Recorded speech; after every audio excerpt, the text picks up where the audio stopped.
Cómo descargar los Reels que están en Facebook. Facebook es una plataforma que se ha sumado con el tema de los videos, como lo ha hecho TikTok y lo tiene Instagram, pero no tiene ninguna forma de descargar los videos nativamente en Facebook.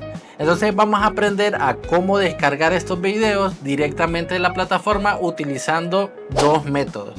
El primer método que te voy a enseñar es utilizando página web, y aquí vas a tener diferentes opciones para escoger, porque te voy a dar 5 opciones que puedes utilizar para descargar estos Reels. La primera página se llama Snapseed. Entro a la página web, copio el enlace del Reels que obtienes directamente de la plataforma de Facebook y le das descargar.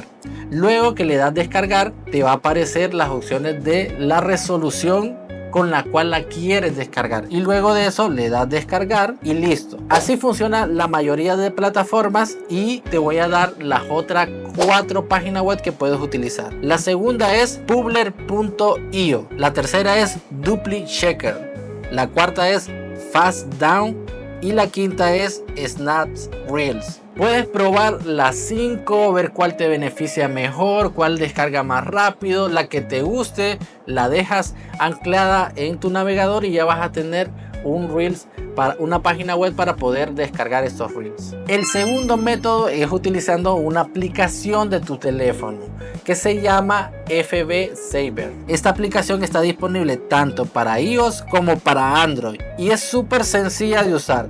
Solo copias el enlace del Reel, lo pegas en la app y en segundos tendrás el video en tu galería sin marca de agua. Recuerda que si utilizas contenido de terceros, siempre intenta dar los créditos a ese creador cada vez que utilices material de otro creador. En la descripción del enlace te voy a dejar un link para que puedas ver todos los accesos a estas aplicaciones y cómo descargar la aplicación directamente en un solo lugar. Si este contenido te ha sido útil, no olvides en suscribirte, darle like y darle a la campanita de notificaciones para que siempre recibas esa notificación cuando publiquemos un video nuevo.